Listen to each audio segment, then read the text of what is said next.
Good evening, everyone. Excuse me, my voice is kind of rough. I think a regular smoker has been getting into me, but thanks everyone for joining us tonight. Um, Okay. as you know, we have Michael from Technically Beekeeping. He is the developer of the Tech Bee Smoker, which I had a video on. There it is. I had a video done on it in the spring. I can't wait to get my hands on it. It's going to be fabulous. I won't have to worry about burning grass or fields or houses or ranches. I'll be done with that. So, yeah, I can't wait. Now, one thing about tonight's show is that Brian and I are going to try to keep it to a 1 hour show tonight. It's Thanksgiving Eve, and you know what? We thank you for being with us on this night anyway. But I'm sure that there's probably things going on around the house that you might need to get away and do at last minute. So anyway, we just want to get it to just about an hour if we can. We know that the West or East Coast guys, it's going to be, it's 10 o'clock now, so that's 11. But anyway, so just that's kind of the format tonight. We're going to talk to Michael about the latest updates on what's going on with the smoker, and that's it. So Brian, I'll toss it to you real quick, and then you could toss it to Michael. Yeah, well, I'd like to ask Michael, we just met a couple minutes ago. Will you introduce yourself as a beekeeper before you introduce yourself as an inventor? Talk to us, like, who are you as a beekeeper? Tell us about how you got interested in beekeeping and where you're at now in your beekeeping journey. Sure. Yeah, so my name is Michael Erpenbeck. I am the founder of Technically Beekeeping. I've been working on Bee Smoker, just one press Bee Smoker, super easy to use, and also just uses essential oils, food grade essential oils. People are always surprised when I use it use it in here that it's pretty mild stuff. So as far as that goes, how did I get into beekeeping? So I'm actually a second generation beekeeper. Started out when I was a kid, very young, and my parents had 20 some hives. We just kind of grew up with it, honestly. And then I got back into it about 6 years ago. My family, my nieces and nephews were saying they really wanted to get grandma back into it. We stopped doing beekeeping because my father passed away, and a bear came and ripped apart all the hives, and we were just like, we're done, right? And so my nieces and nephews wanted to get back into it about 6 years ago, and I kind of caught the bug, as you'd say, right? But when I got back into it, as we were discussing earlier, right, I think one of the things that hit me was just, that we're still using the traditional smoker. I used to always have to ask my dad to light it for me, and it would go out on me all the time. And I just thought, we're still putting fire in a can, because they're an easier way. As we discussed, I got back into it. I'm very, flighty sometimes when I'm working with the bees, and, put it down on a nuke cover that's kind of like this plastic, and it melted through, and the bees weren't so happy with me when that happened, right? And I just thought to myself, like, why are we still using traditional bee smoker when there's it's the 2020s, right? It just makes sense to have something where you can press a button, has kind of a drill form factor, and you can replace the cartridges, that kind of stuff. And so anyway, long story short, that's kind of how I started into it. Started on the combustion side of things with, a meat smoker, modified a meat smoker to be able to put things in here and, burn them. You can kind of see how burnt that is, but use this for about a year and worked really nicely. It just has a fan and blows smoke onto bees. But after a while of playing around with that, it still got hot like a normal smoker. And I just thought, I want something that I can mount onto my side and, use like a normal power tool, right? What do you do so I imagine you're like sideliner level? Yeah, so my main thing that I've worked in most of my career has been in technology. So I worked for Motorola and, short stint with we're acquired by Google and, that type of stuff. But yeah, I ended up working most of my career in high tech. And then, like I say, just been beekeeping for the last 6 years or so, and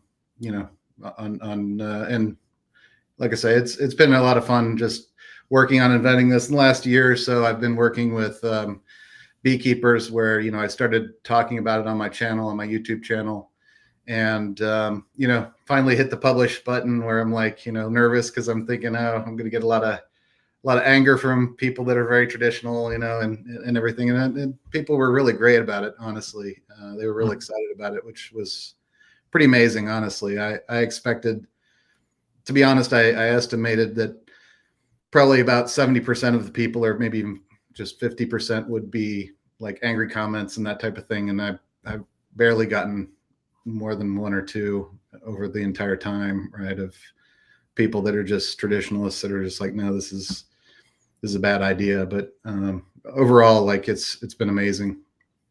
Nice. So you're applying your skill set from your prior career to creating this product. That's one of the things I think is really cool about this beekeeping community is we all have other experiences and we bring those skill sets, and it provides almost a different lens on beekeeping than, like, I'm a teacher. So I teach people about bees, and I do that really naturally, and making a product like that would be the last thing that I would be capable of doing. But having people with all different backgrounds that come together in the beekeeping community creates a really rich community. And then you sent out your product and like had other beekeepers test it for this year. Is that right? Yep. Yeah. So in the spring, I created what I called a beta test program. And I got that idea from Motorola, from, the cell phones. And, we used to use beta test programs to see, to fix small bugs that people would find and that type of thing, or even big bugs. And so I created the beta test program where I just thought to myself, if I can get this into people's hands, I can get a lot of feedback really quickly.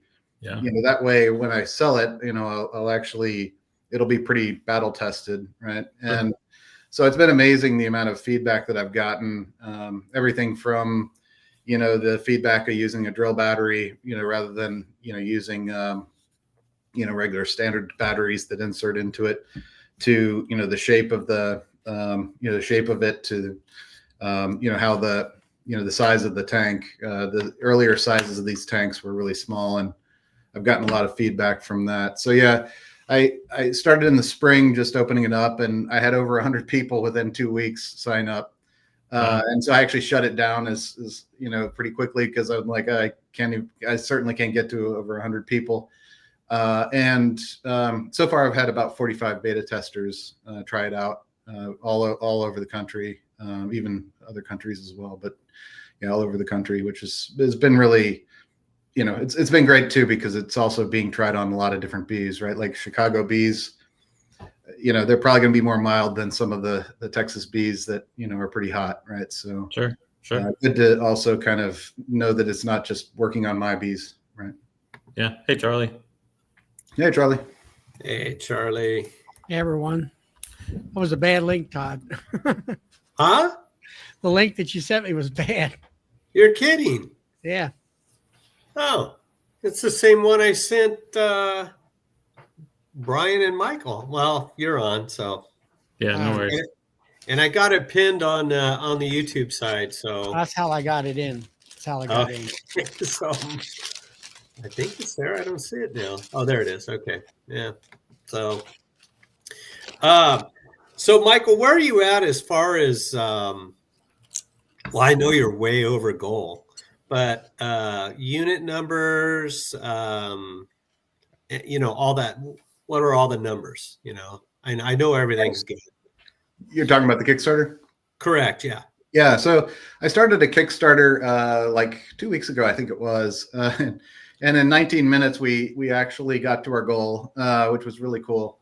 And I'll share it here in the chat if anybody's interested. We only have like 2 hours left before it closes down. But as far as that goes, yeah, it's been really amazing. We're at like 800% over the goal. And then as far as that goes, yeah, I think it's about 300 beekeepers that ended up signing up. for it. Yeah. So It's amazing. yeah, amazing. It looks like I wasn't able to put it in the chat, but I'll put it in private chat if For possible. people who aren't familiar with the Kickstarter, Michael, can you explain that process and how it works? Sure. Yeah, I actually talked to my wife about it before I did it, and I'm like, "Hey, have you ever done a crowdfund before? Like, have you ever supported a crowdfund before?"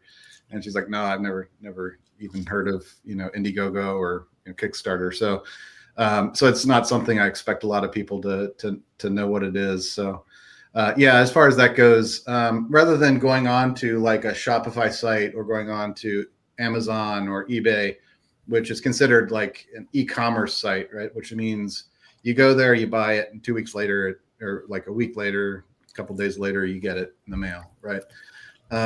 What you do with crowdfunding is you pledge towards what I'll call a pre-order. They don't like that terminology, but a pre-order of the device, and then then you get it when it's actually developed. So it actually funds the development. I'm actually shooting for May timeline to actually ship out the products. The nice thing about it is, since beekeeping's so cyclical, it does. I think a lot of people right now in the U.S., at least in the northern hemisphere, aren't beekeeping right now, right? So, so as far as that goes, I had to get it all in before Black Friday. That was one of the things that I found out pretty late in the process was if you get close to Black Friday, it's a bad idea. But as far as that goes, yeah, the idea is that you basically are, I'll call it pre-ordering these devices, and then it actually funds being able to develop the product. So, for example, right now these are all 3D plastics. So I 3D print them, and what I want to do is do injection molding. So, for example, the actual tank is made out of just 3D plastics, and you can't really see through it very well, even though it's translucent.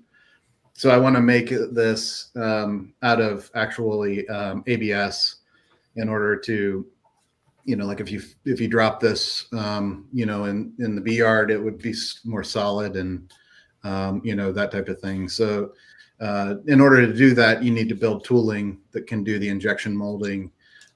Same with the controller in here, the PCB. In order to manufacture that, you need to go through the process, and the funding goes towards that.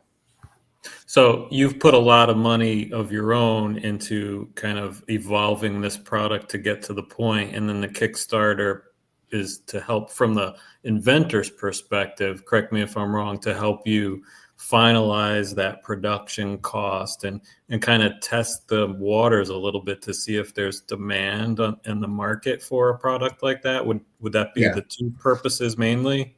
Yeah, that's a better way of saying it. Yeah. So as far as that goes, there's two pieces, right? One is, rather than going out and getting like a loan, to be able to do this, you're basically using it as a way to fund it without having to go take on a big loan somewhere and be able to pay for that.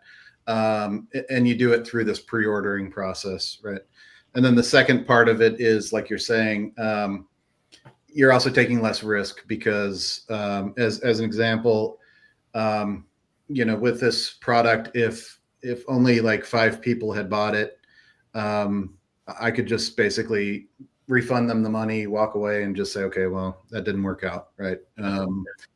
Instead of investing a huge sum of money to be able to do all that injection molding, et cetera, build it, and then it's not the field of dreams, right? If you build it, they'll come. It's one of those things where you want to see that people are actually supporting it before you actually build anything. And so as far as that goes, yeah, the nice thing too is you're testing the waters a little bit just to see what the demand is. Cool. Will you spend a couple of minutes and highlight the product and talk about it and all the things it does and all the different components? Walk us through the details of it. Sure. So yeah, my main focus behind building it has been simplicity, right? So originally I considered like putting on-off switches on it and everything, but instead I've just built it to be like a one button press where you just have a button, you press the button, you can put in a drill battery. These are Milwaukee M12 batteries. And, the Milwaukee. I did that, Todd. What's that? What? Oh, sorry. I was just, did it put Michael in the front of the screen for everybody? Is that right? So we can see him? I'm sitting here trying to do put it. him, try to highlight Michael so he's in the. Oh, so gotcha. Yeah. There you go. There you go. Jeez. Yeah, so they have two different types of batteries, typically M12, right? One is, this is called the XC battery, and then the CP battery. And the CP battery is more lightweight. You can have more of like a gun profile with it.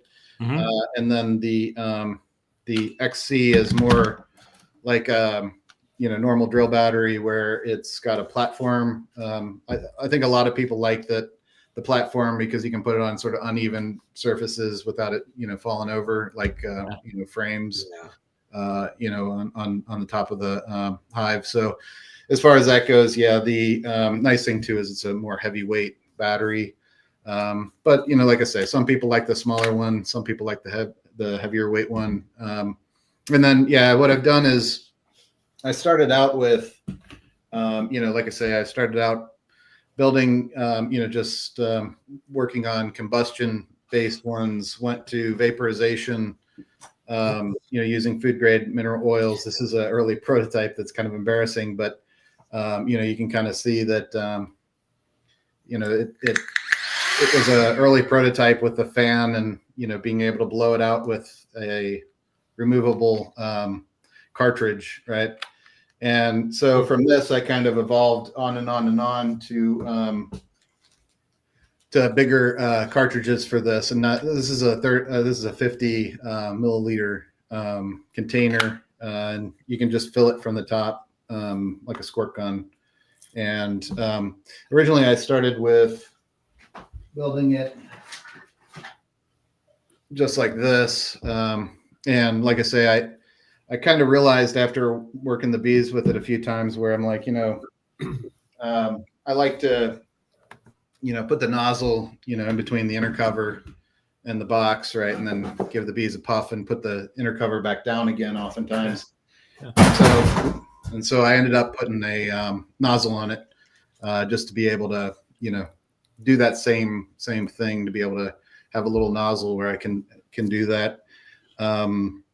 And then as far as this goes, I've got a video on this on YouTube where I talk about this, but I realized after a while that this would gunk up over time. Gunk up meaning gets wax and propolis and that kind of stuff in it. And so I built a gunk-proof trigger. You can kind of see a cross section here where this trigger is embedded in here such that with silicone, where you can't gunk it up like you would a normal trigger. So like with this trigger here, you can kind of see there's a space between these here, and you could get propolis wax and things like that in there. So I built it so that it's embedded in here, so that and I actually noticed that with a lot of commercial guys that would use it, you can kind of see how gunky it gets.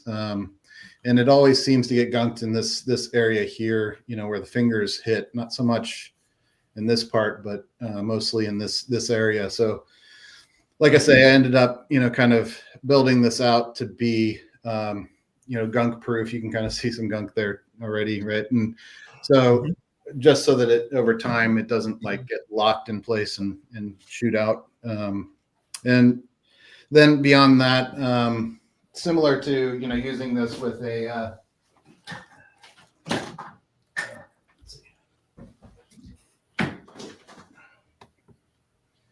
similar to using this with, your hive tool, I ended up just building a magnet, magnetic mount for it so that you can put it on your belt.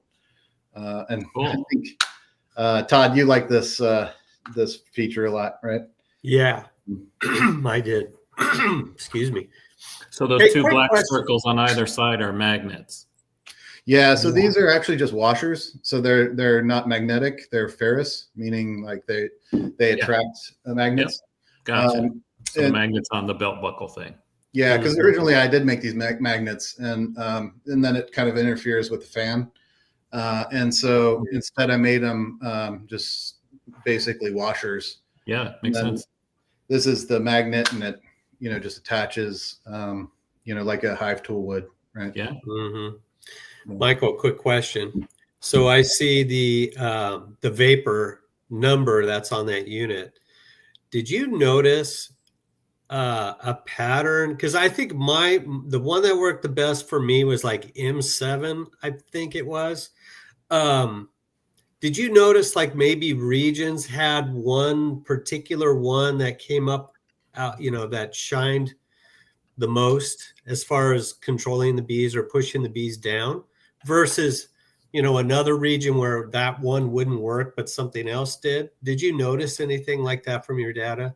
Not regionally, no. And actually, an interesting thing is I'm using a lot of floral scents, and that's one of the things that I started to wonder is, like, for example, here we have a lot of clover, right? Like, would clover be more interesting to bees than, other types of flowers, for example?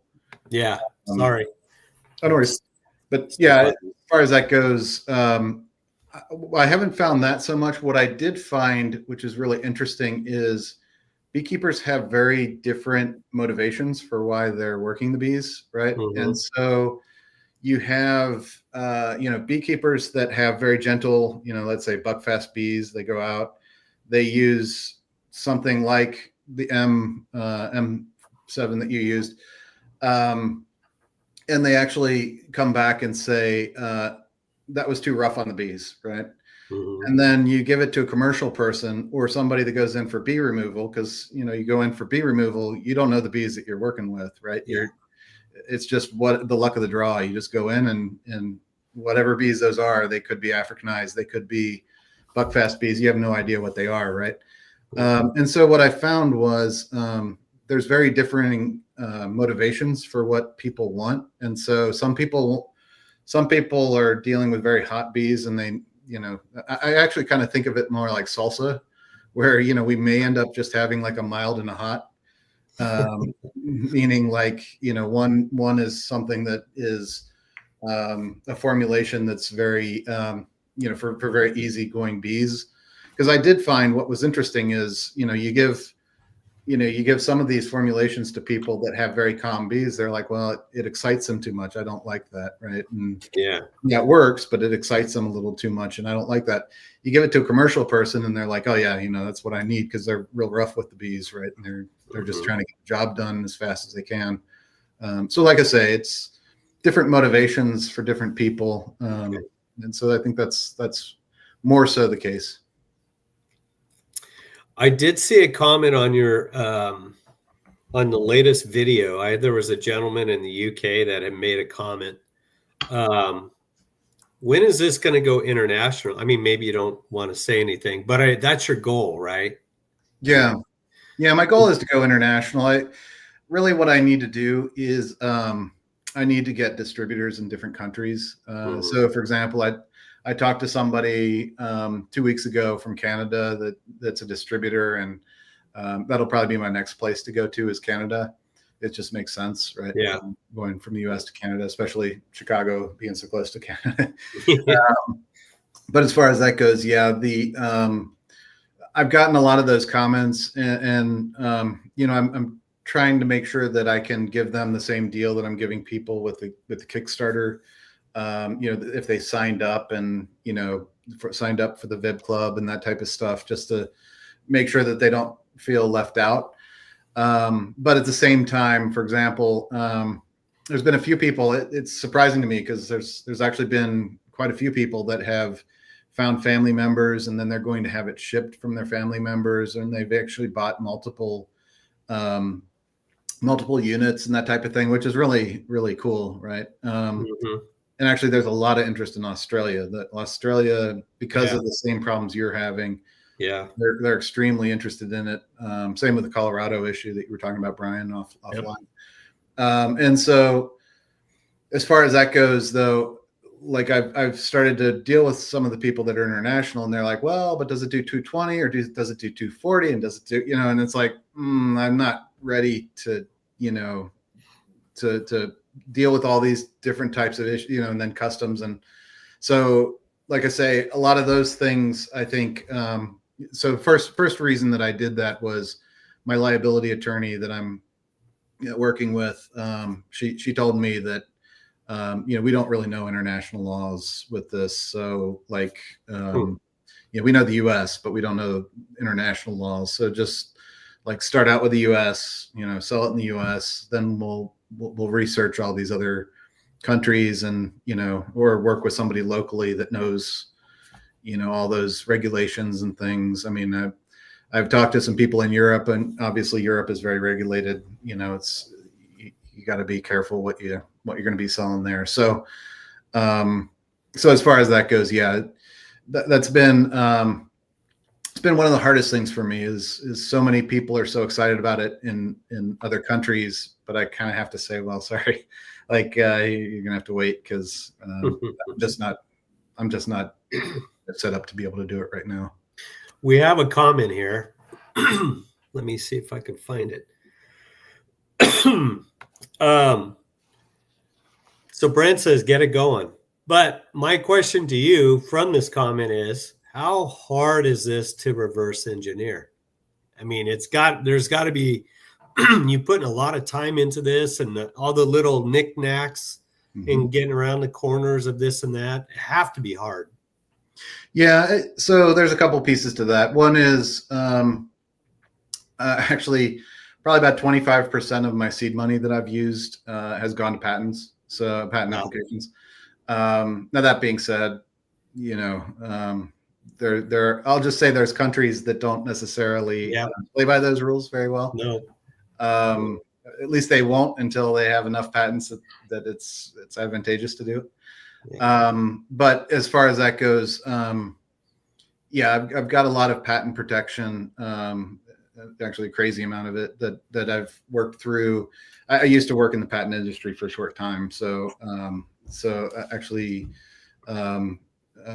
wrote some of it and did some of it myself. But as far as that goes, beyond that, the other piece of it is, it's harder than you would expect to get the whole thing right, to be honest. Like even just like, for example, the airflow that comes through here. There was a time when I wasn't actually sure if this was possible to make because of the way that it's configured. Most vaporization devices are built to, be sucked out, through vapor, through the the mouthpiece, right?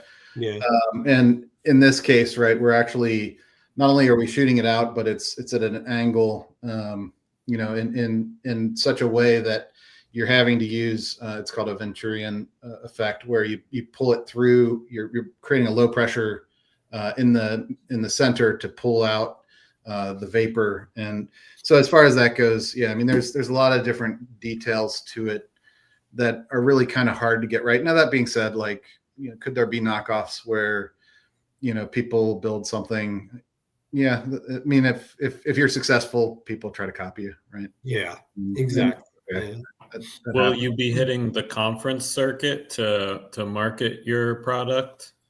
Yeah, so I'm going to NABI, so North American Honey Bee Expo.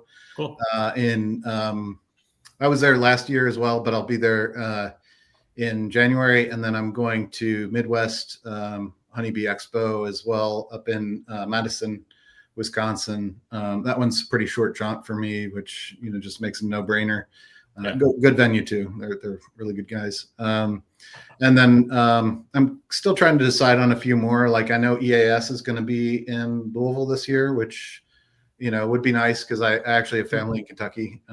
So that tends to work out well, and it's in Kentucky. But I'm not going to go to, I probably won't do, a huge circuit. And actually what's been beautiful about this is a lot of people reach out to me and say, hey, I'm going to be a vendor at such and such. Can I show your device? Which is, it's freaking amazing, right? Like, Stan Gore just did that at Texas annual convention.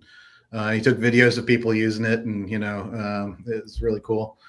And then Leo in California, he went to a pollinator conference and showed it there, and so it's Brad Hull's also done that a couple times with and actually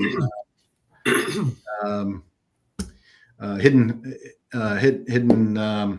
Hollow guys have also done that for me once, of showing it at a bee conference, which is really cool too. So that's been really incredible. Like, can you imagine having a product and people saying, "Hey, can I show this off?" It's like, you just gave me an idea.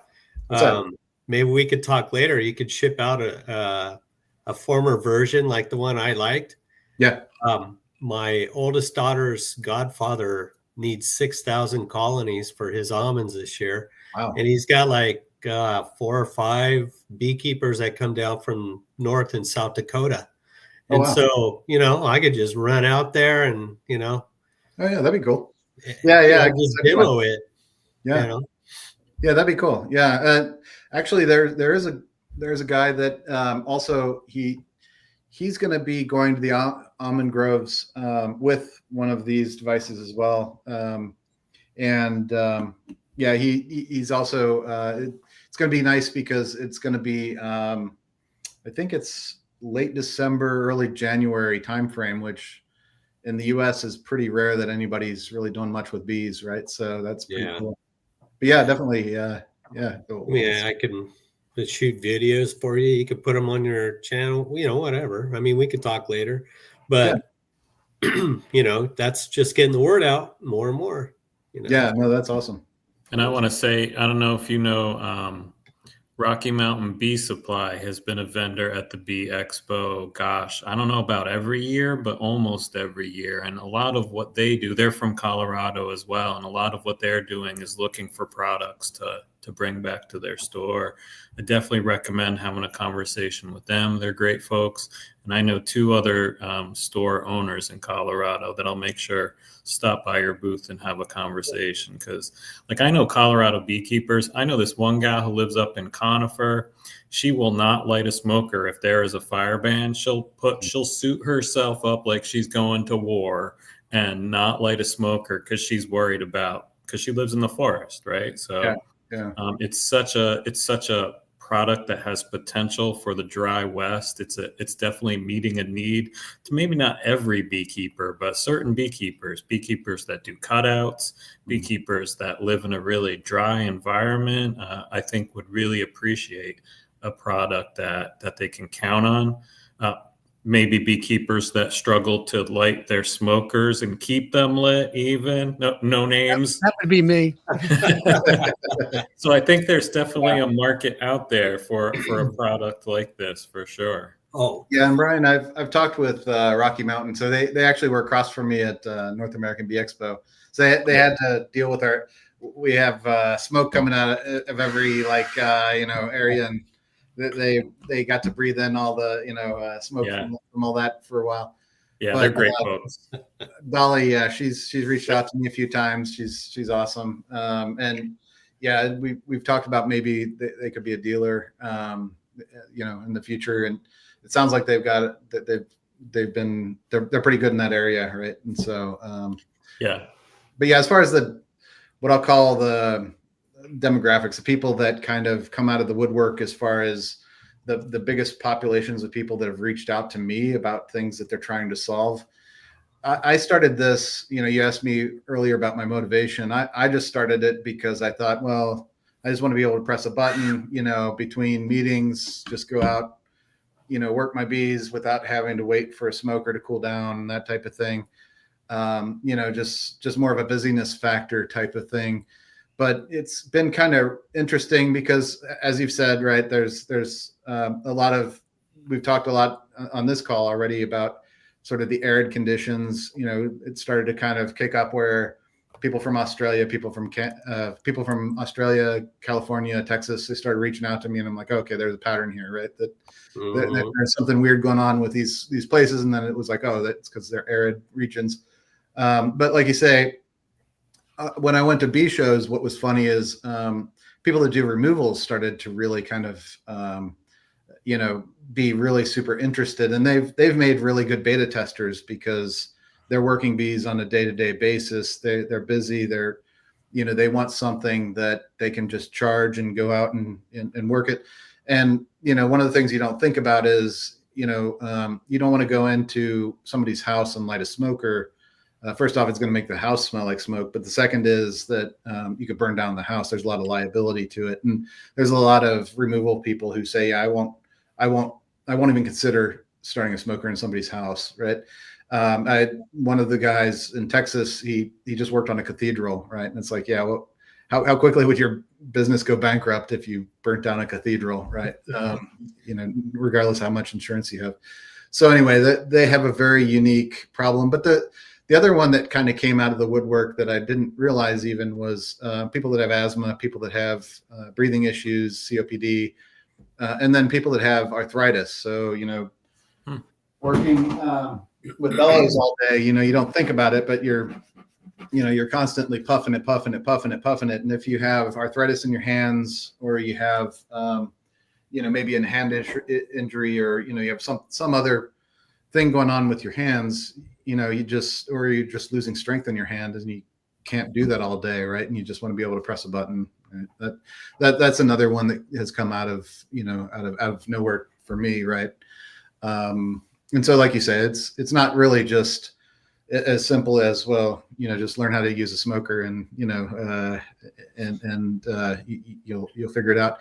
It's really a lot of different problem sets. Right. And then there's also, like, I never really imagined a lot of commercial beekeepers would have a serious interest in it, but they really do, because, time is money, right? Like, if you go to a bee yard, and you need to drive to the next bee yard, and you have to, extinguish your smoker, you have to, put it in, it's a lot easier if you can just go from bee yard to bee yard, or if you just need to peek into a hive, without starting a smoker, you can just press a button, right, and get it done. Right. I sure hope mine doesn't come delivered with a Prop 65 sticker all over it. I'm kidding. Yeah. California. Yeah, everybody makes a joke about it on here. Everything causes cancer in California, so they put a prop. I went through a McDonald's, and it's basically said you're going to get cancer eating. Yeah. Drink the water, breathe the air. Yeah. 65. And Michael, talk us through which parts of the tool are a one-time purchase versus which parts of the tool are you'd have to replace or buy in the future. Yeah, so we've got actually there's not a whole lot as far as a business model goes, it's probably a poor business model for me.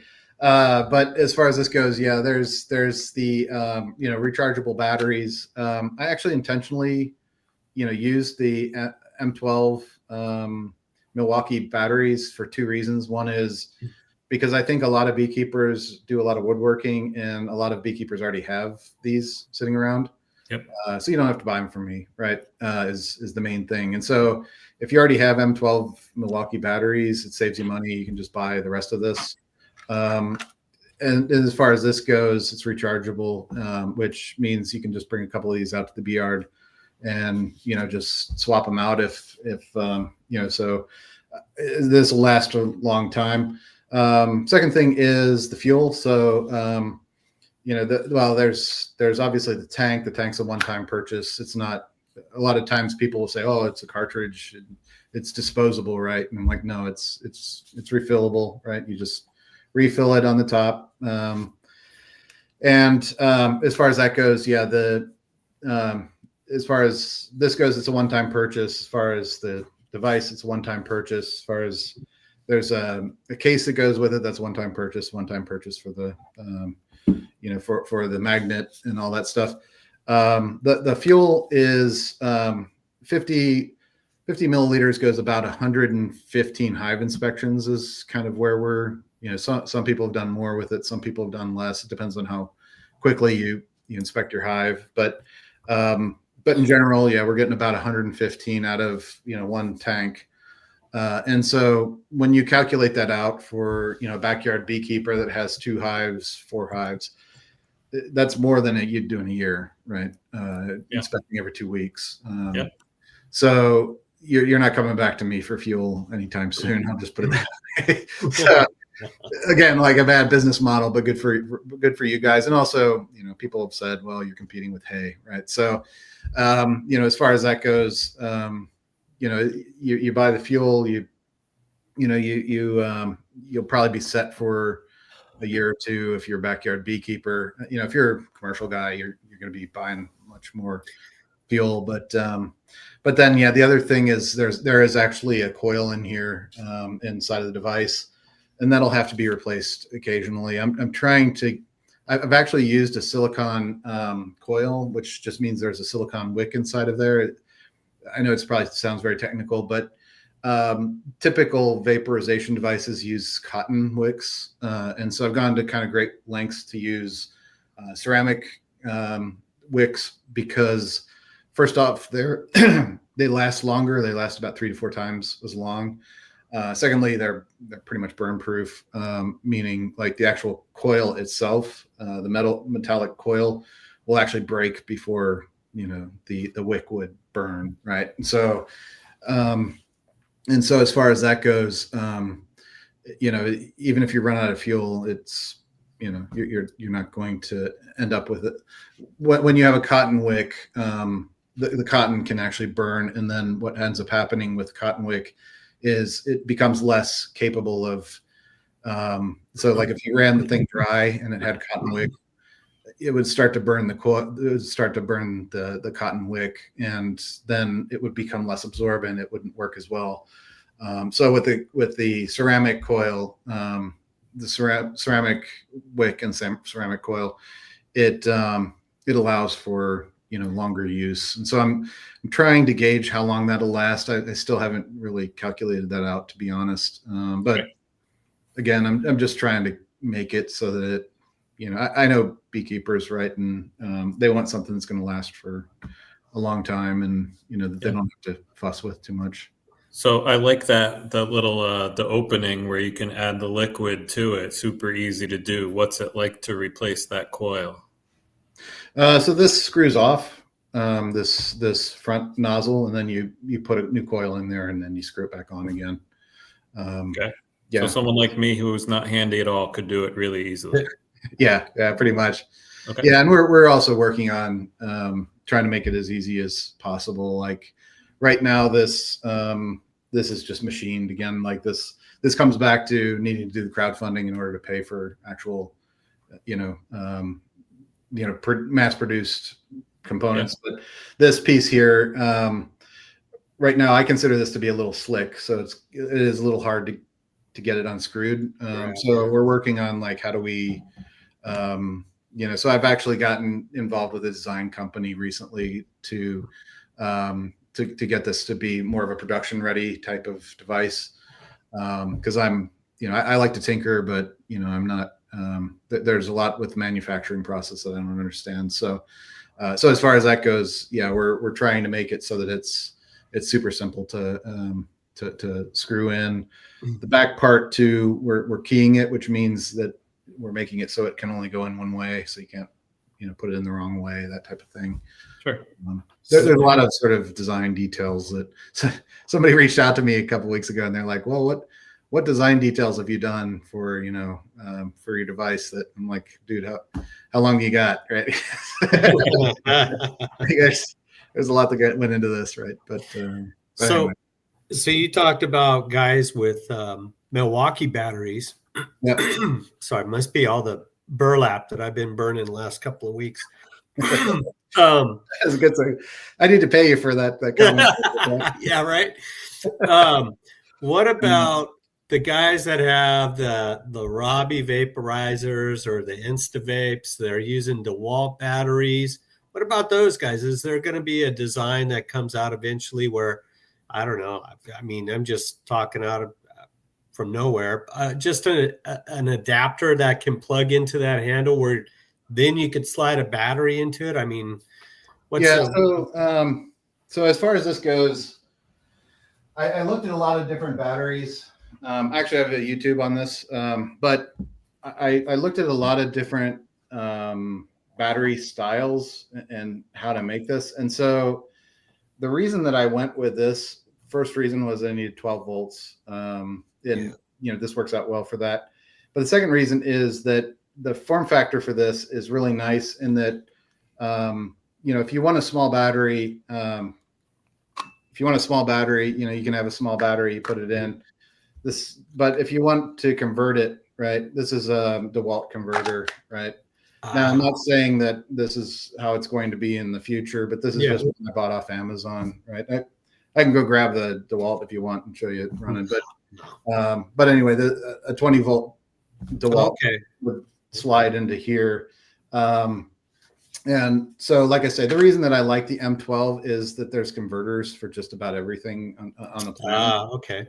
And so, so that's one of the reasons that I went with it is, like DeWalt actually has a 12 volt battery that's really quite nice. And I had looked at that, but it's like they're phasing it out. It's kind of weird. It's a really nice form factor, really like it, but they were phasing it out.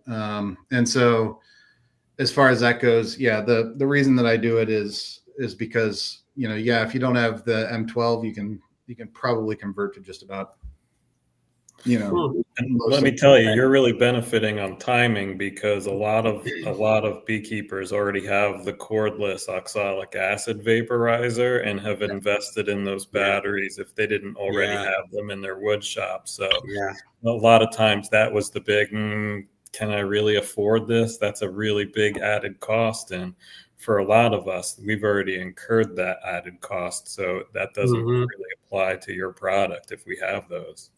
Yeah, and there were two pieces to that, right? And we talked about this a little bit in the video of the why I went with the battery choices. One is because like I could have went with a vaporization battery, or even like some people say, well, why don't you use AA's? They're just not powerful enough. You'd need, it just wouldn't work, right? But anyway, as far as that goes, the battery style, I thought, well, first off, beekeepers are, they oftentimes do woodworking for the hives and things like that. They're probably going to have these kinds of batteries sitting around. But the other is, it saves you money, right? Like I say, like if you don't have to come to me and buy some specialized battery, right? And there's also, the rechargeability and being able to replace it easily. I'll just say there's products out on the market, right, that you have to kind of plug into the wall and charge it for a while, and then you go out and use it, and then you come back and I didn't want to have that experience where it's like, oh, it's out, right, and now I gotta go charge it and everything. I just wanted it where you can bring 2 or 3 of these out, just keep working, right. The funny thing is though, it did create like a battery war, right? Meaning people are very religious about their batteries, I didn't realize that before starting this, but I did get a lot of people that like NASCAR fans, they really back their brand. Yeah, they back their brand really strongly, and that's cool. But and I get it, right? So some people are like, I just don't want a second charger in my, in my workshop, right? I get it, but at some point, like I got to choose a battery, and this one was the most convertible version that I could see. And like I said, I wanted it to be able to have sort of that, gun form factor when you wanted it, right? Or if you wanted to have, something that would just if you wanted to have like a gun form factor, you got the smaller version, right? Or if you want to have more of the, drill form factor where, you have a stand for it, you can do that. Or you can convert it to, just about anything under the sun. Because again, this is a very common, Milwaukee M12 is a very common standard. Right? We have a couple questions. I put this one up here already. I think actually you and I had a discussion about this one day on the phone. Mm-hmm.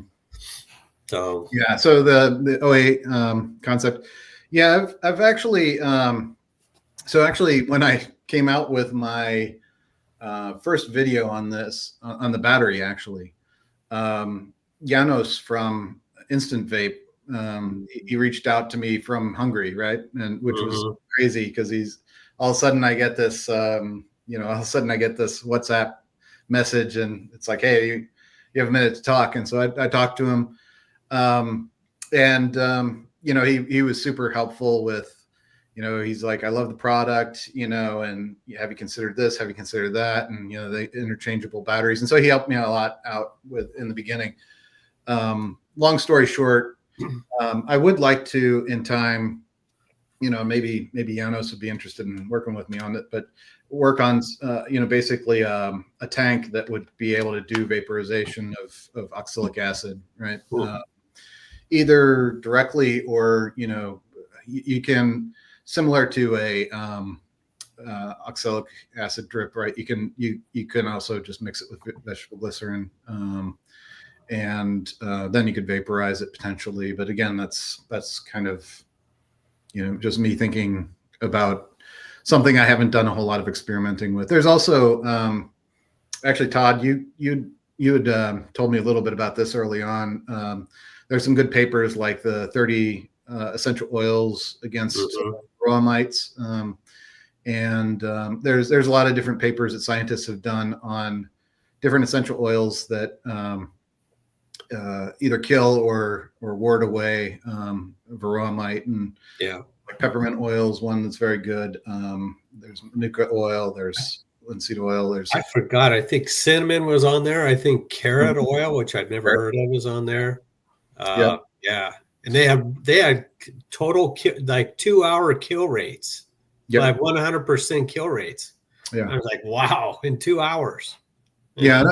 I don't want to speak out of turn with this device, right? But I would like to see a day where we do health promoting formulations, right? In other words, either mixing it with an inspection, oil and helping to kill varroa as you're inspecting, or potentially one that's just specifically for treatment, right?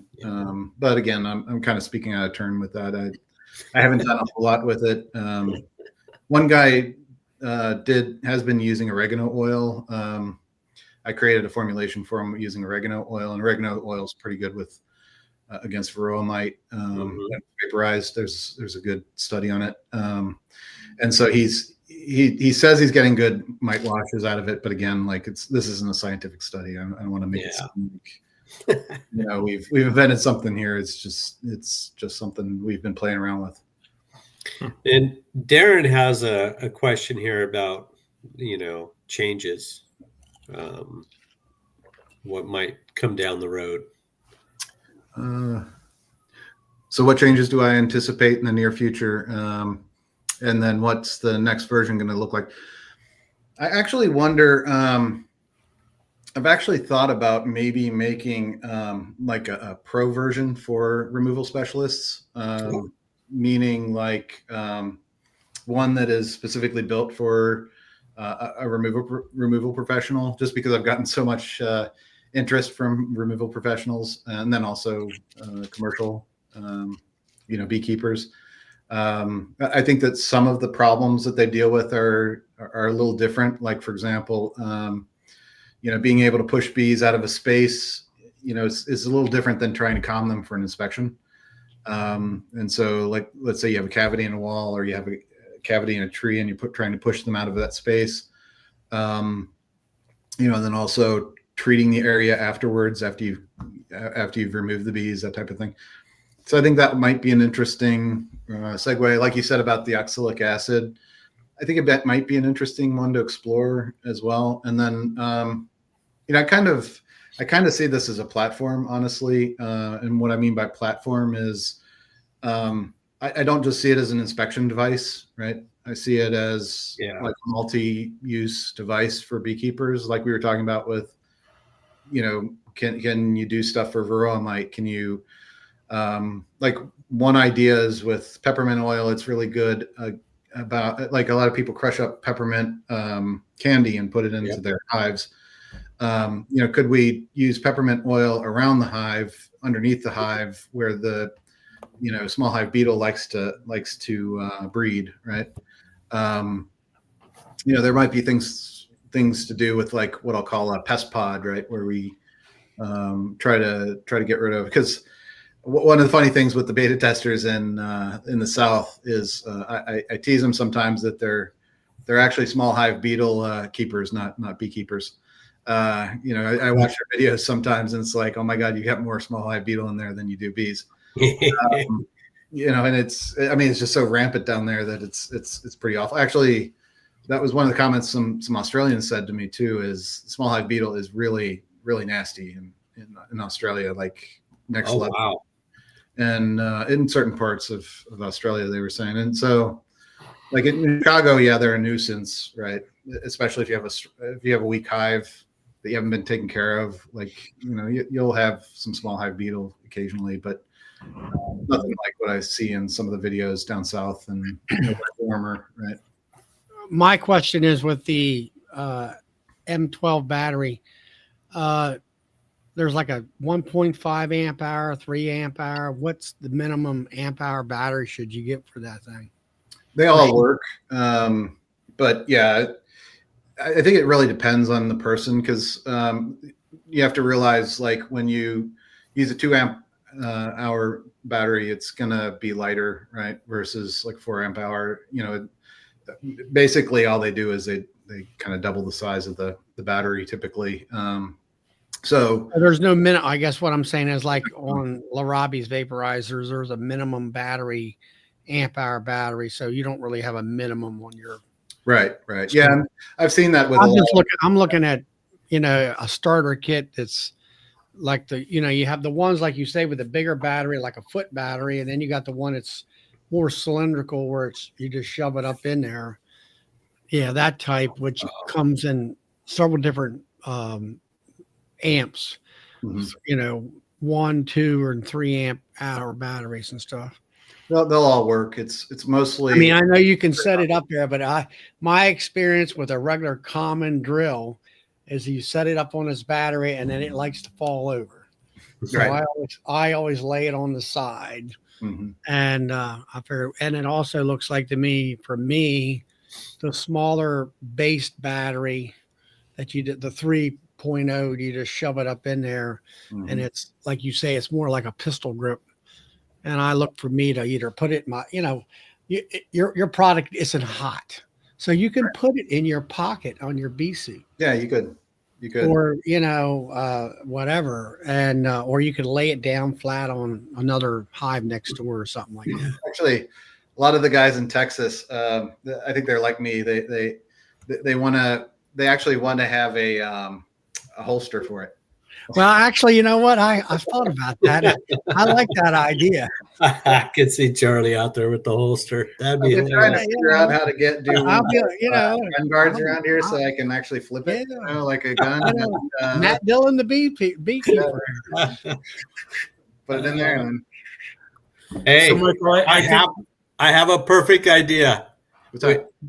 Michael, this is what you need to do for Nobby.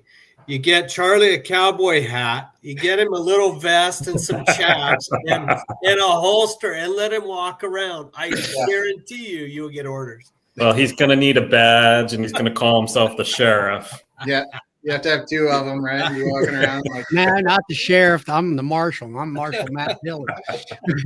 Brian, he doesn't need a badge. Yeah, his reputation says it all, Carl. Yeah. I apologize. I didn't know you were sitting back there. No big deal. I was listening. No big deal. I hope you weren't there long. Michael, I think what Charlie's getting at is the standard. If you buy a cheap kit at Home Depot or Lowe's, you're going to get the smaller batteries. Yeah. If you buy the better kit, you're going to get the ones that have the kickstand on them, is what Charlie's getting at, which is going to be a much better battery. So just for somebody in there want to get an idea, the standard battery is just small little cell like you just showed before. Yep. That just pops in there. It looks like, standard cell. Then you have the Kickstarter, the kickstand one that's a better battery that actually has its own platform on it. Yeah, Yes, this like you one's- have there. So this one So is considered the CP, and then this is considered the XC is actually the name of them, right? Yeah. And yeah, to your point, this is going to be heavier duty, but it's also heavier, right? And then this one is smaller. So like a guy like me that runs my bees and I don't have any problems and I don't need a smoker most of the time. That small battery, say I wanted to use it in a bee yard that has 25, 30 hives, and you have to grab that and hit them with smoke maybe, every fifth hive or something. Mm-hmm. You should make it through that 20, 25 hives, no problem. But if you've got to hit every hive with it, you need that bigger battery is what it comes down to, correct? Yeah, Well, the bigger battery is about 30 hive inspections. It's like, you're taking your time and you're working them before you have to charge it again. So you're using it every hive. Yeah. So, I mean, like you're saying, right? Part of what I think people get wrapped around a little bit is like, they'll say, how long does it last? And the reality is if you're not pressing the button, it's not, using up any fuel or any battery, right? So as far as how long does it last, it depends on how much smoke you're using, how long you're using it out in the apiary, right? So, like for a quick job where you're just wanting to peek in and, let's say that you have the smaller CP battery on there. I mean, it'll last, it'll last until you use it, right? Like, and basically, like you're saying, it is lower capacity, right? So you're not going to be able to use this. Yeah, exactly. As long as you are this one, like what Charlie was saying, like this one's a 6 amp hour battery. You can get them in lower, amp hour batteries that are less expensive. Like you say, if you go for the cheap ones, they're going to sell you the lower amp hours because it's less material that they're putting in there. Yeah, exactly. So like the smaller battery, like I have probably 6 or 8 of those small batteries because I'm a service guy. So, but I have a handful of the bigger batteries. So like a lot of people on this channel are small beekeepers, and we have a lot of intermediate guys on this channel that are running 30, 40, 50 hives, and that they want to use the bigger battery. Now, if you're a guy that's running, 4, 6, 8, 10 hives, that small battery is going to take care of everything you needed to do. Oh yeah, Yeah. So Well, I'm just trying to point it out so the small people can understand that you have the small standard battery. You can do what you want to do with the product that you're offering out there. Right. Yeah, and I've actually had people like, it's funny because when people beta test, they oftentimes won't actually use the smaller battery at all. Like I'll notice that they don't even bother taking it out of the case. They'll just use this, and I'll ask them, well, why did you use the XC battery the entire time? And they'll say more is better, right? And I don't really think that's true, honestly. Like you're saying, if you have a couple hives, and you don't want something heavy, and you just want to work your hives, I think a CP battery works really nicely. Yeah. And it again, a lot of this, when you ask what's the solution to the problem, it depends on the problem, right? So, it depends on the person using it. It depends on their scenario, right? If you got a couple hives and you're just using it for, common inspections, I'd say the CP battery is nice and small, and, especially lighter, better. Lighter. And with the magnet, Todd, you can testify to this, right? It's always on your hip. So one of the funny things is I asked people what color I should make this, and what I got back was, I don't care. As long as I can find it in tall grass was the answer. Yeah. The second answer was yellow and black, duh, because of beekeeping. I like the duh. I got that a few times. But as far as the majority of people, they said, I don't care about the color as long as I can find it. And if it's on your hip, then you're always going to find it. Or if it's, sitting, sitting right next to you, on the hive where you can't close it without it. But to your point, I mean, and again, probably a bad business move to say this, but the ones that I'm building are Milwaukee clones, right? So they're the batteries are they're not Milwaukee batteries. They're not Milwaukee branded batteries. If you're doing a lot of heavy duty work with it, to your point, I personally think Milwaukee's batteries are probably built a little bit with a little nicer, right? Like a little more heavy duty. Yeah. And so if you are somebody that's going to be working hundreds of hives in a week, Milwaukee battery, getting the actual Milwaukee brand is rather than buying it from me or even buying it off Amazon. Well, that's Mike. That's not even what I was getting at. I was getting at the fact that if you're working a ton of hives, the better quality battery is going to definitely take you further. But a lot of the guys in here we don't even know who's watching, but there might be a handful of guys in here that are running 2, 3, 5 hives. Yep. That smaller battery is going to get you through no problem. Yeah.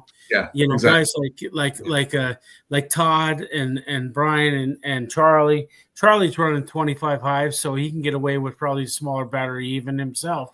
But if he's got a hive, you never know when you open a hive, it could be nasty. He might need that heavier battery if he has one of those days overcast and that. But for the most part, Charlie can get away with a smaller battery. But guys like Todd and Brian and I that are running 60, 80 hives, you're going to need the heavier batteries. No big deal. But it's just right. And to go on to this topic though, real quick. Sorry, Charlie. So John up in Colorado at West Cliff Honey Company, he said, he asked, are there any duty cycle limits? So if he really needs to sit there and just lay it to him, have the finger on the button for like a minute. Are you going to, there was something, I can't remember I think it was 3 times on the trigger. I actually took that away. So originally I got a little too clever. I actually built this so that if you press this 5 times, the trigger 5 times, it would turn off and then turn on. I went to Beak Meat and I had one of, it was an earlier model. It was this model. I had an earlier model in my backpack and it actually just started going off and I thought, oh, my computer fan's and all of a sudden I open up my backpack and it's billowing out smoke and I was like, oh crap. But anyway, I built that idea of turning it on, turning it off. I found out 2 things. One is it was more confusing than it was worth. Just like a heat gun or a drill, they don't have on off, that you take out the battery if you don't want it to run, or you just put it to the side and press the trigger when you want it. Second thing I learned is even beta testers, they don't typically read the instructions. So I would get that oftentimes where it was like, why did it shut off? So anyway, I took away the 5 button press thing. As far as like how long can you run it, I actually intentionally turn it off after. Right now the timeout is a minute. I turn it off just to let it cool down because you don't want to run it constantly. And that's part of when I was talking about the pro version. I have talked to some people that are removal specialists that like the idea of what I'll call a fuming mode, right? Like running it constantly. And in order to do that, I'd have to basically cycle it on and off in order to control that. But right now I just have it where if you run it for a minute constantly, it'll shut off for about 30 seconds, and then it'll allow you to. It'll basically blink. The back lights will blink at you, and then you can do it after about 30 seconds again, right? Michael, what's the recovery rate of when you have to recover it? What do you mean?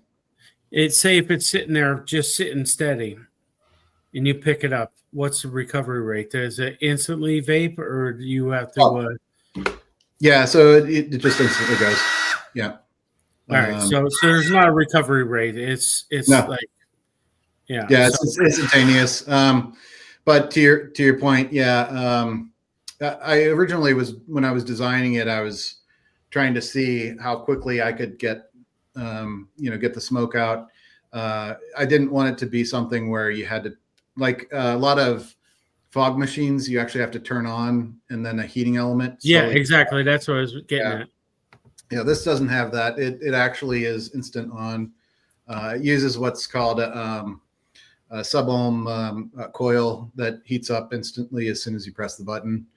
And it's made out of stainless steel. Again, if you're interested in these details in general, but it's made out of stainless steel so that we can do temperature control and sense when it's getting too hot. And so a lot of metals don't heat at a constant rate, but stainless steel does.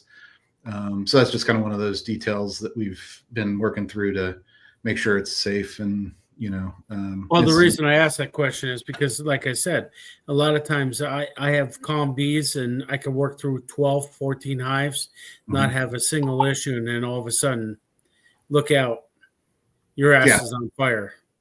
Yeah. I mean, the nice thing is it's truly instant, right? As soon as you press the button, you get smoke. That 1 minute turn off, again, like I could see somebody saying, well, if I ran it for 1 minute and then it's turned off on me, that freaked me out because now I don't. But again, like a minute, using a minute's worth of smoke on bees constantly, that's a bit of overkill, to be honest. But at least in my world, it is. You figure maybe 15 seconds. Yeah. If you're just trying to push them down, figure around 15. If it's a big cluster, about 15 seconds, I would think. Yeah. I was looking at the batteries. I mean, right now they got a Black Friday thing going at Home Depot, and like myself, you can get the 3 batteries for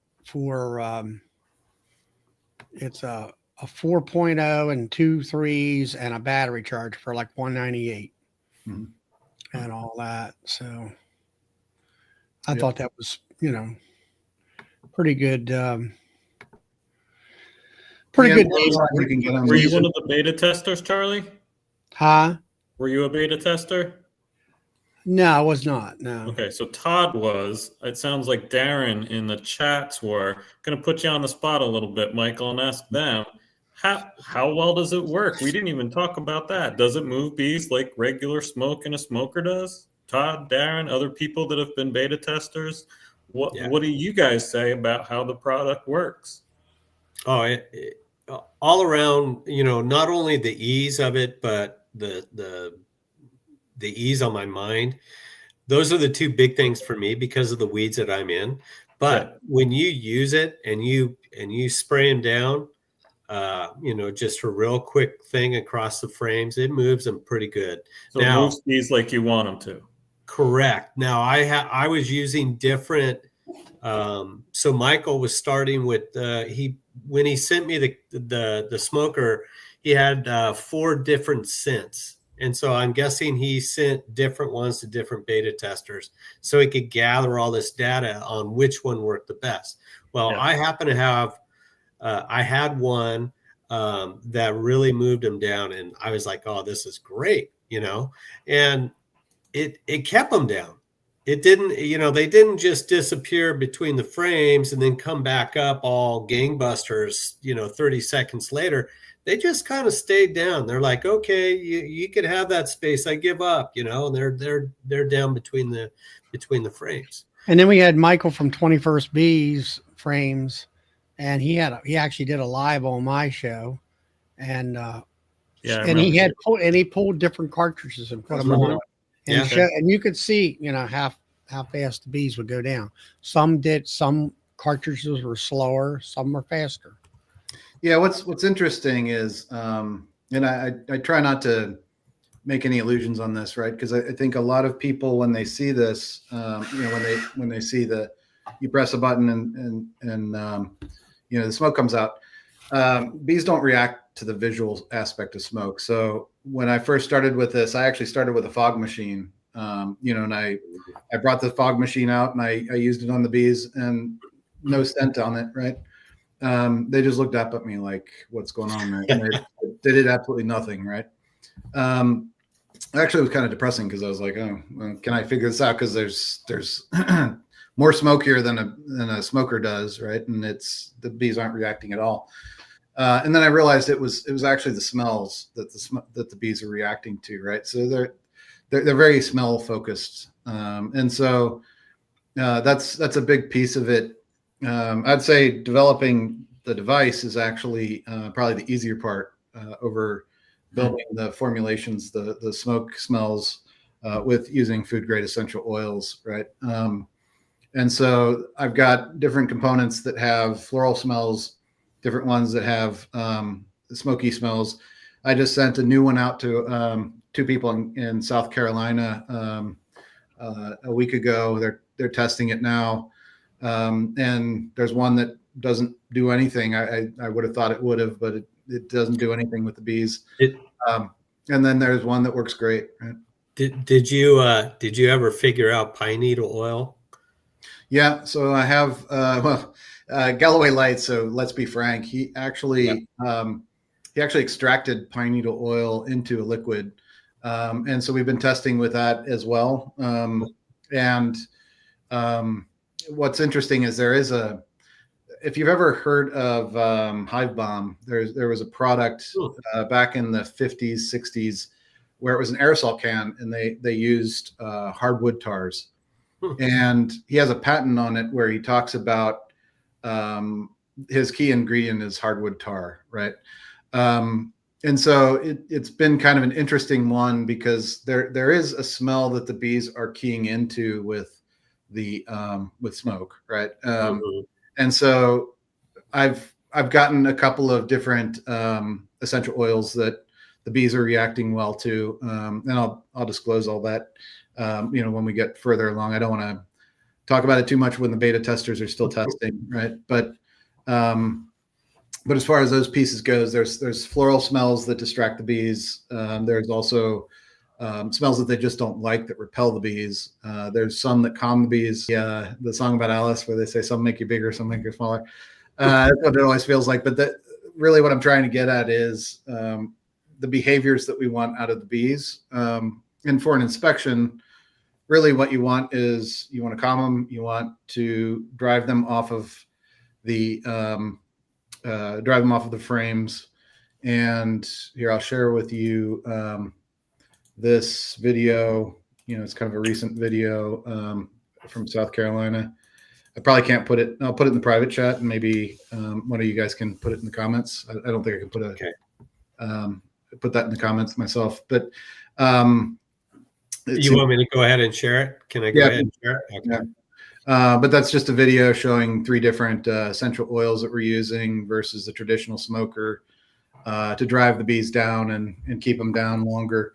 And so we kind of do videos to see, after 30 seconds, after 60 seconds, after 190 seconds, how long the bees have stayed down versus using the traditional smoker. Just as it's not a scientific study, but it's an objective way of looking at how well it's doing versus other smells.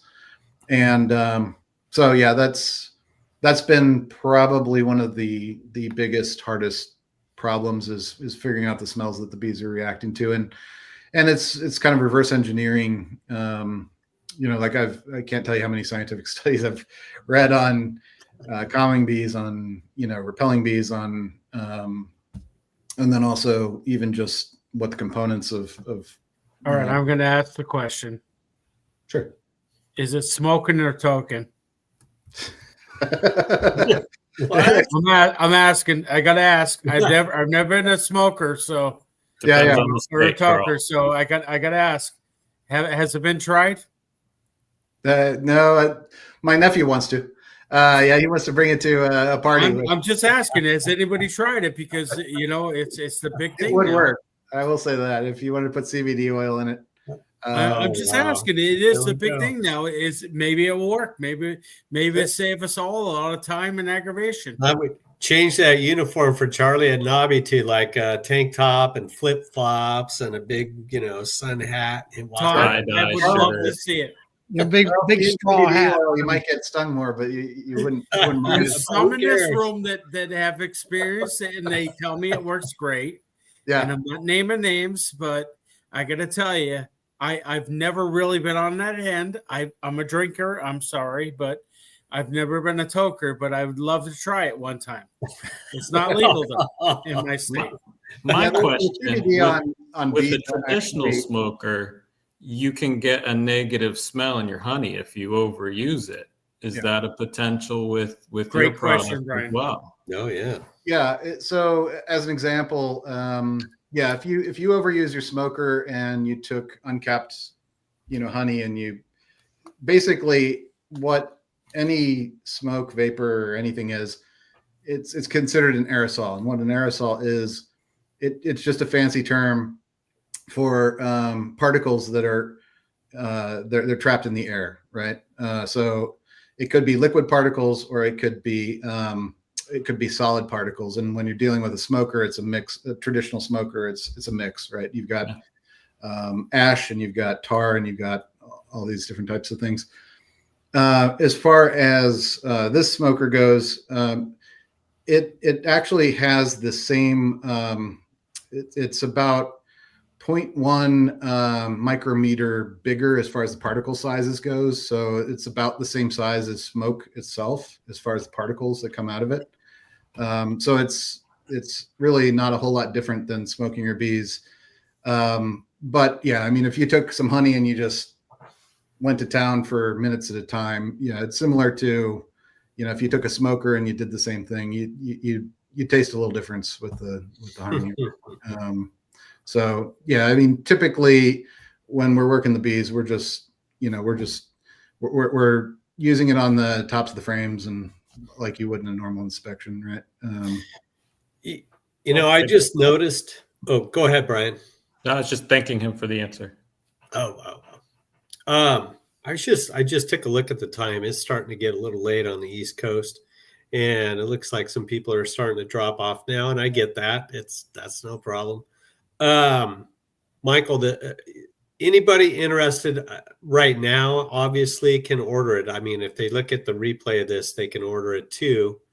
Right. So if they look at this 2 days from now, they can go on to Kickstarter and no, I'm gonna be ending the Kickstarter. Let me look. It's probably 95 minutes. So yeah.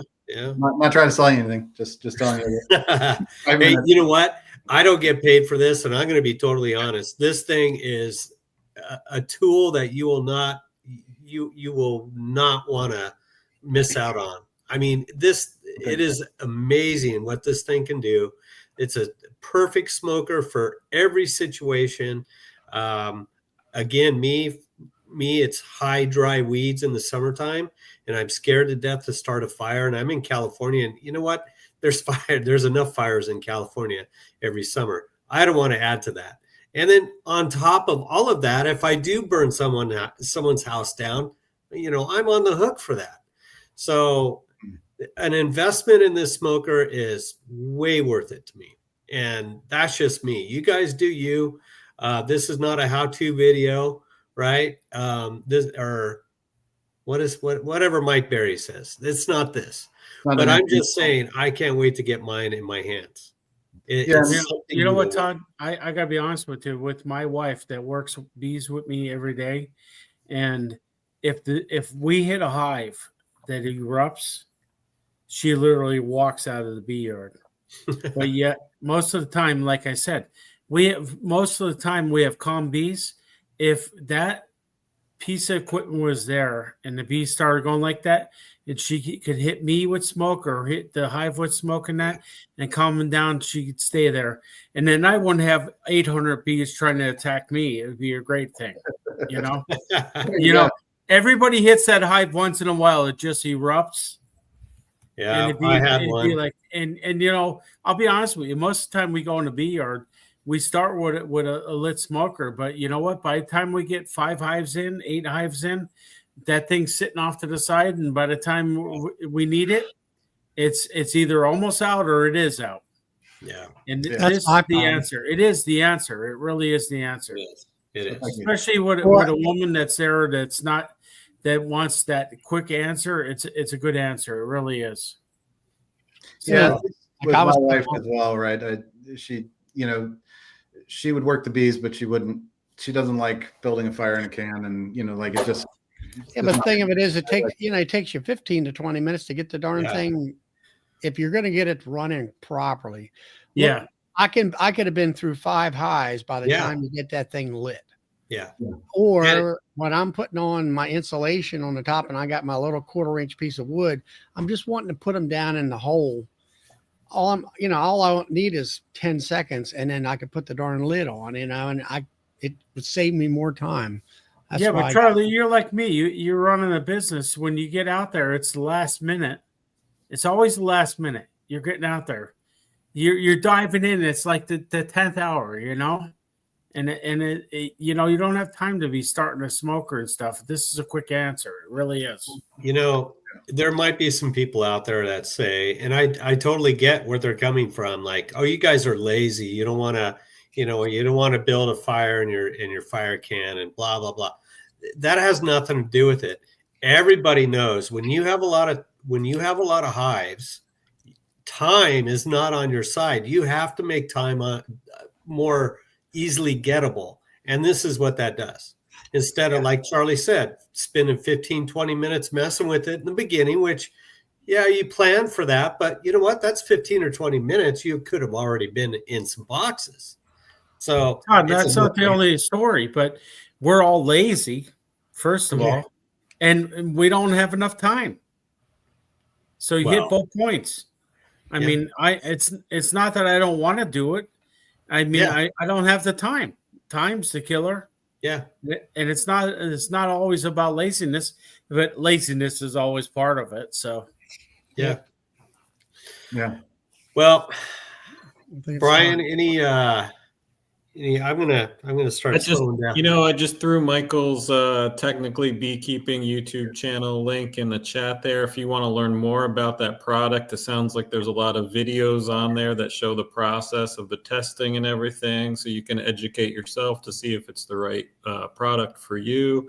Michael, thanks for sharing all the information, not just about your product, but about that process of taking a product from idea to market is pretty darn interesting from someone that's never experienced that before. So that was pretty cool explanation.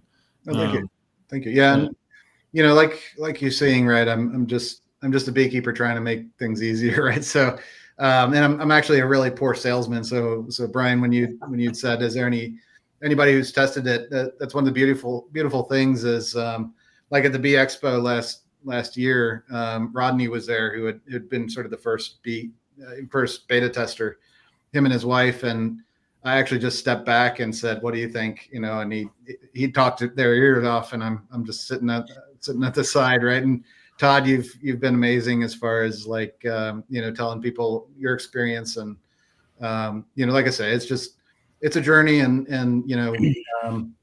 I think the beauty of it too is, when you look at the bee smoker, you really can't improve on this very much, right? You can make pellets that might burn a little better, or but for the most case, it's very variable. Meaning, like you use different types of fuel, and different people use different types of fuel. They use the bellows at a certain rate, whereas with a smoker like this, we can get better and better over time with the formulations that we build that the bees react to. You had mentioned, could we have formulations for this versus that versus, or even for combees versus, aggressive bees. I think the sky's the limit. And if people want to help me develop it too, I kind of see it as an open platform, right? It's really for the beekeeping world to, for us to build on it. Right. All right. Well, and everybody, you only got an hour and a half Yeah. to get pre-sale pricing. Yeah. Yep. Michael, I have one last question for you. Sure. When it comes out of that spout, what type of temperature are we looking at? Cold. Yeah, it's basically room temperature. Like so it's not no 250 degrees or anything. It's very, No, very safe. Very. yeah. I mean, and you know, the nozzle, you know, we're making the nozzle out of materials. Right now it's out of brass, and that gets a little hot, you know, over time. Yeah, but that's good. That's good material. It won't break down. Yeah, not like a smoker, but yeah, I mean, and same thing with, actually, believe it or not, I've been talking to the sustainability in prisons, and then some other like detention centers where they're not allowed to actually use smokers, or they have to have extra guards when the inmates are working the bees, because it's a very popular type of thing. And, you know, they're asking me, like, is it okay with, you know, like using it as far as it getting in your eyes, or, you know, breathing it or anything. I mean, it's, again, they're just essential oils, right? So, you know, I've had a lot of people, you know, I can't, you know, I'm not going to claim that, you know, it's allergy free or something like that, but I've had a lot of people that have allergies, sensitivities to smells, that type of thing. And they seem to find it a lot more pleasant than smoke. So is it a condensed air, or is it a steam? It's technically a vapor. So what happens is you're heating a liquid using a coil and a wick, and So it's a mixture of the two. Yep. Yeah. So I actually built, believe it or not, this is an interesting one. I built, I don't have it here, but where do I? Let's see. Hold on. Actually built another version. Probably nobody's ever seen this one before. You'll be an exclusive here, Todd. Hey. I built this. It's a nebulizer, right? So Okay. Wow. nebulization uses ultrasonic piezos that actually vibrate at a I feel like I have to take it down a convict right now. Was that? What? I feel like I have to take down a convict right now. Oh.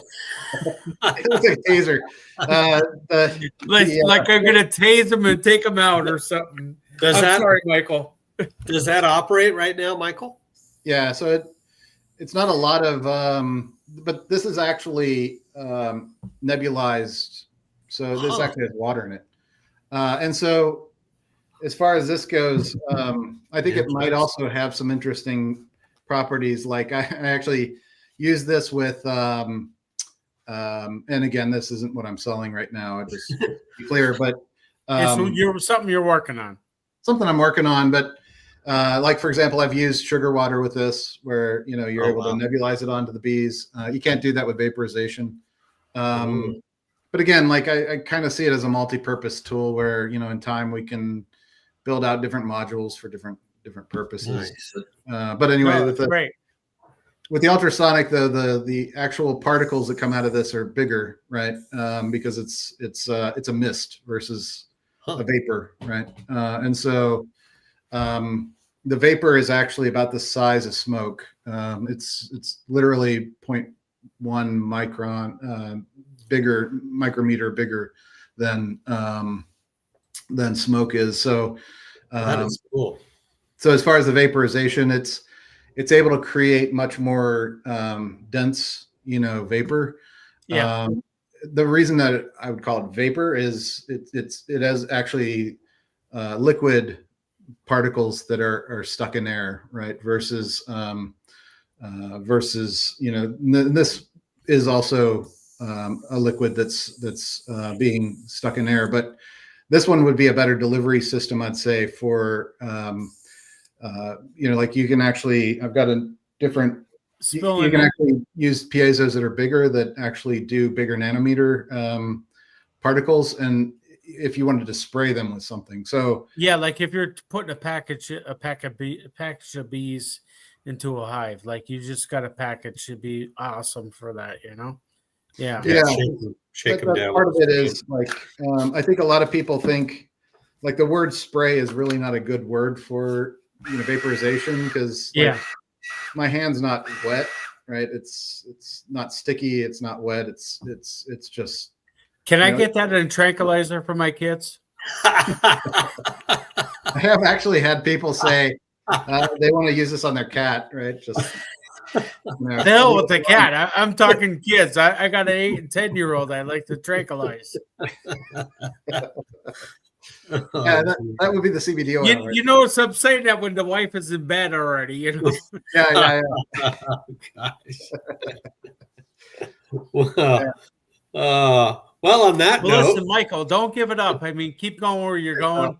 I appreciate it personally. I mean, I could see a use for everything that you showed so far. Like I said, with packaged bees, especially. Yeah. You know, they say always sugarcoat them or, 50-50 water and sugar when you get a packaged bees. Mm-hmm. I mean, I don't use packaged bees. Most of these guys, the guys in the chat right here with us, we're not doing packages, but you get anybody new. I mean, that's definitely an item to use. So don't give it up. Keep going. You're going to get somewhere. Yeah, absolutely. Yeah, and I appreciate that. Yeah, like I say, when I pressed that button the first time with publishing the first video, I honestly expected a lot of haters, honestly, and most of the reactions been like what you did there, Carl. Like I really appreciate it that there's so many people that are so supportive, right? And that's the reason I keep going. I mean, honestly, if I'm being honest, it's been a very hard road, a lot harder than I expected, but the excitement that I get from everybody that sees it, that's what keeps me going. if it was easy, it wouldn't be worth it. So, that's what I always tell my daughter, right? That it's if it was easy, Just don't stop. Yeah. I don't think he's stopping, Carl. He's so far in now. I mean, look at this other product. I mean, that could go. Yeah, he's neck deep in it. Oh yeah. Yeah, there's right, a lot of different things we can do with it, but I'm just laughing at Via Bees. Yeah. Fun gun. Oh, I didn't see. Wow. I wasn't even looking at the chat. They didn't even jump in. I can't believe it. Yeah. All right. Well, It looks like a stun gun. I don't like Tom jumps on. Oh well. I think we should end this now. It's 11:30 on the East Coast, and Charlie, thank you so much for being with us tonight, obviously. And then Carl, thank you for patiently waiting backstage. I'm sorry it took so long to get you on. And Michael, thank you so much for bringing a product to market that is just going to change everything for a lot of people. It really is. I can't tell you how excited I am for this. I'm really looking forward to the day when I have that box on my doorstep. That's I can't wait. Oh yeah, it's gonna be fun. Oh yeah, and then Brian, of course, what's a Westward Bees without you? So thanks again for joining us. Brian's in Florida, if anybody didn't know, and so it's a different time zone for him too. So. Anyway. And then we've got our next one is coming up December 11th. So we'll be back on Thursdays. We'll probably just be doing that one in December because 2 weeks after that is Christmas. We're not sure what January is going to look like with the timing of all of the conferences and everything. And Michael, it was great to meet you. We'll get to see you all at the Bee Expo as well. Yep. And we'll get a chance to actually see your product in the live. That's really exciting. Yep. Yeah, absolutely. Yep. Yeah, and I'll actually have the. I'm hoping to actually have the injection molded versions of these there at the actual show. Nice. Wow. That's what booth number are you at Nobby? I'll have to look it up. Sorry. Okay. All right. Just look for the smoke, Todd. Yeah. Yeah. That's a funny thing. I think at EAS there was somebody that was like, "Oh, I didn't see you there." I'm like, "Really?" Like, I think Brian needs to look for the mist, but technically, he was hidden in a cloud of smoke. Yeah, exactly. Yeah, they're. It's funny because I've got holographic fans that go, and then I also have this smoke shooting out in every direction. And my nephew just loves to do it the whole time. So. Oh yeah, no, that's fun. I love doing it all the time out at the Bees. It's awesome. It's awesome. Oh yeah. All right, everyone. Thanks for having me. And happy Thanksgiving for everybody. Yes. Everyone have a great, happy Thanksgiving. Share your time with your family. Enjoy. And we'll see you guys on December 11th. It'll be on Brian's channel. So everyone take care. We'll talk to you guys later. Bye-bye. See you now. See you guys.